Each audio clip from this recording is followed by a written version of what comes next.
Thank you. Thank you, USC Annenberg School of Communication, and especially Dean Willow Bay. Thank you for inviting me to speak today. And thank you to all you parents and guardians who have supported your child in their journey in so many different ways, and you graduates. Hi, everybody. I'm so honored to be here today for you. Congratulations for reaching this milestone of a day. This launches a new chapter in your lives. You know, there's a lot of things that I'd like to say, but I'm going to say two kind of little-ish things that can make a big difference in your lives going forward, and then I'm going to talk about two really big things that could make a difference for the future of mankind. How does that sound? Okay. I don't think that a graduating class has ever gone out into a world that is more uncertain and polarized. You know, being young and starting out is always hard, but you're going to be facing unique challenges. And so my first bit of advice, develop a toolkit of self-care. I'm not kidding. Learn techniques to soothe your anxieties, to calm yourself, to stay resilient in the face of hardships. There are techniques and meditation and other things to help you do this. And believe me, you're going to need them. Next, don't let anxiety or depression or hopelessness cause you to isolate. On the contrary, grow yourself a deep, solid community of people who share your values. Have each other's backs, check up on each other regularly, and be intentional about this. You know, in these uncertain times, we need to strengthen our ties to community, to our colleagues, our friends, and family, because more and more, we're going to need the support for safety, for love, for help, for fun. Let's not forget fun. And for survival. You may not be aware of this, but since the 1980s, there's been a concerted effort to promote individualism. You know, I'm here for me and mine. And this shift to individualism is no accident. It's being driven by people who want us disempowered. The myth of the rugged individual who needs no one is just that. It's a myth created by stories through culture, told through culture, and the kinds of things that you all are going to be doing. So, graduate students working with words and images, do the reverse. Encourage community versus individualism. Thank you. Do you guys realize the power that you have? You are the people who can shape the stories by which we define ourselves and our place in the world. And that's why I want to speak to you about the big stuff, which is why we need friends and community and self-care, why these things are so critical right now, and why courage is more important than ever. You are graduating into uncharted territory. This country, not to mention the world, has never faced anything like the challenges we face today. And because y'all have been studying journalism, public relations, and communication, you have the power to help shape how we face these challenges. There are two unprecedented and deeply interconnected challenges before us: democracy and climate. And for both, it is now or never.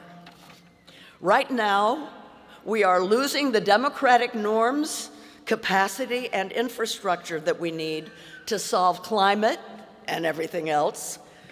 And we're losing the climate stability to solve democracy and everything else.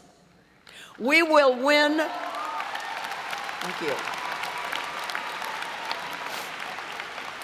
We're going to win or lose these two things together. And I'm going to start with democracy. Our voting rights and our civil rights are under attack.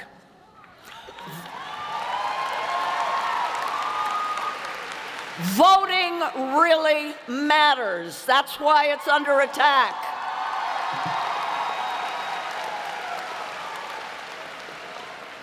So fight for your rights and encourage others to do the same. Make voting great again.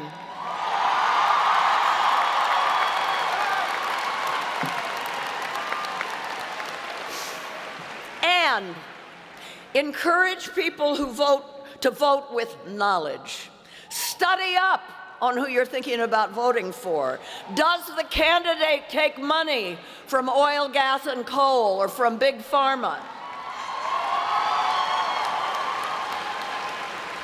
Because lots of them do. The Democrats, every bit as much as the Republicans, by the way. If they do, it means they're supporting what benefits corporations and not what benefits you.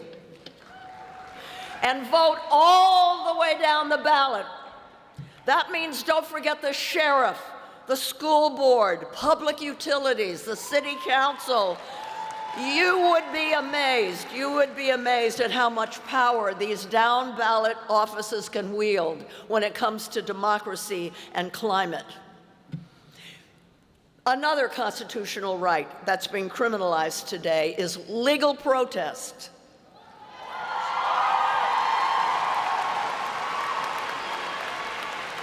Now listen up, guys. Here is the honest-to-God truth. Your children having a livable future will depend on whether we end our addiction to oil, gas, and coal. Well, there wasn't a lot of enthusiasm for that, but we'll work on it. And to accomplish this, along with voting, requires engaging in advocacy, and sometimes even nonviolent protests. Yet these lawful actions are being criminalized right now. And that's because those who stand to lose the most from a unified and engaged public, including big polluters who drive the climate crisis, they don't want us protesting. But it's not a democracy if we can't legally protest.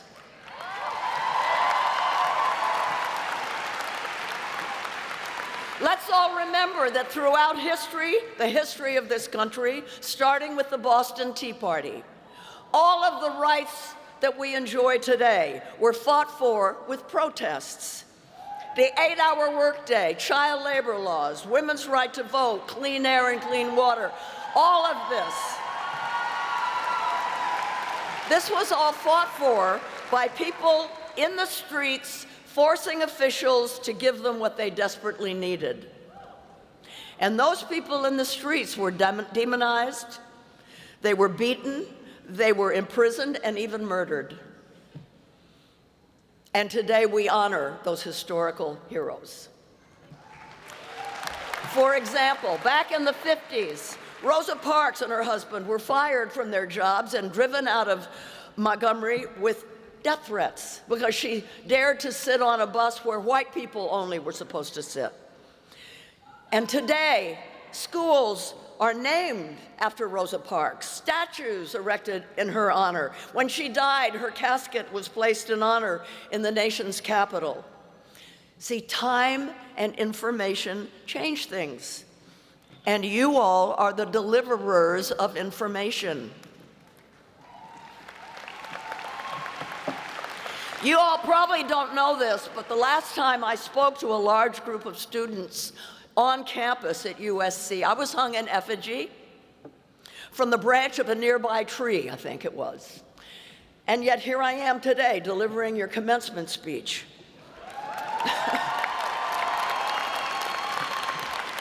See, opinions change. I'm telling you this today because you are graduating into a country where people fighting to save democracy and the planet, using those same constitutionally protected rights, are being vilified, sued for millions of dollars, and imprisoned. So I call on all of you today, soon to be professional communicators, public relationalists, is that a word? And journalists, I call on you to resist the pressure to vilify peaceful protesters. Help people understand that in a time of escalating climate crisis and the dismantling of democracy, protest is not just protected and effective, it is imperative.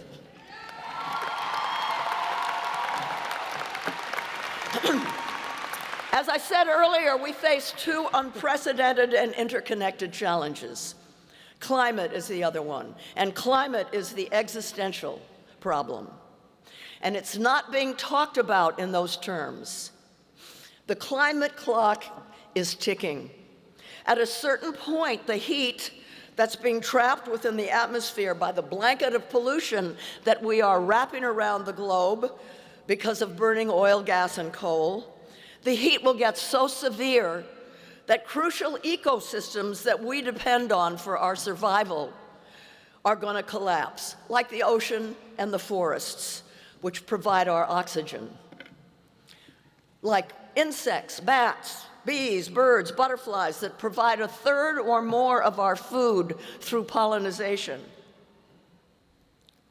Pollination, politicization, pollination. They pollinate.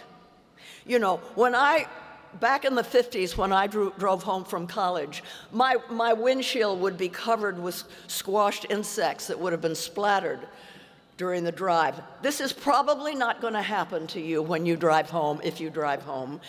And that'll probably make you happy because you don't have to clean your windshield so much. But it's not good. It's not good.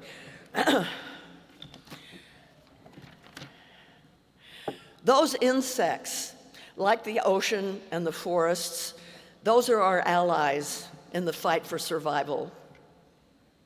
You will go on from here to be communicators of one sort or another. You'll be working with words and images to tell stories and create slogans that set social norms. Things like, should I buy new clothes every season? Is shopping locally at a farmer's market a good idea? Are the peaceful protesters bad people or citizens exercising their rights?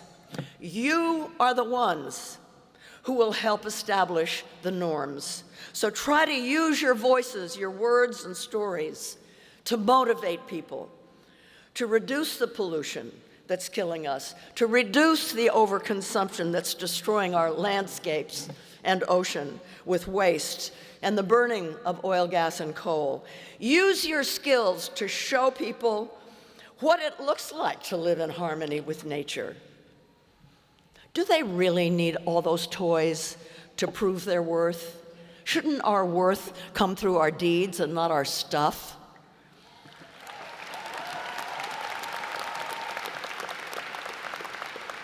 If you write or talk about the apocalyptic fires we had last January, don't neglect to tie their ferocity to the climate crisis. Help people understand. You know, you can see a homeless person and the story is they didn't work hard. They didn't pull themselves up by their bootstraps. Or you can have a new story. We're all better off when we're all better off. And advocate for protecting social safety nets. You can redefine sufficiency to be about health, in balance, community, ecological resilience, not accumulating more stuff. And here's the new story. I have enough. What we need now are strong communities and a healthy planet. The good news is, and I want you to know this, what we face, the challenges, they are winnable. Times are very hard, but not hopeless. I want you to know that. Across the country, people are pushing back, holding the line against the dismantling of democracy. People are advancing more climate solutions than you can imagine all across the country. I mean, it's stunning, really, what people are doing. There is definitely reason for hope, but hope takes action. It's easy to be optimistic. Everything's going to be fine, but you don't do anything to make it so. Hope is a muscle, like the heart. It's when we take action that hope comes alive. Václav Havel, the playwright that became the president of Czechoslovakia, once said, "Hope is not the conviction that everything is going to turn out well, but the certainty that something is worth doing no matter how well it turns out." So act. Be brave. Talk about these crises with your friends. Write about these crises. Join an organization that's working on them. You'll meet new friends, new community. You'll have fun.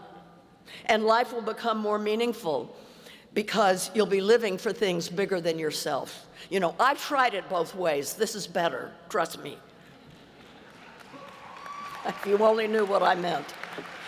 People who shape society's stories are the most powerful people in the society, and that's you, dear graduates, that is you. And I wish you courage and love as you go flex your muscles. Thank you. Thank you.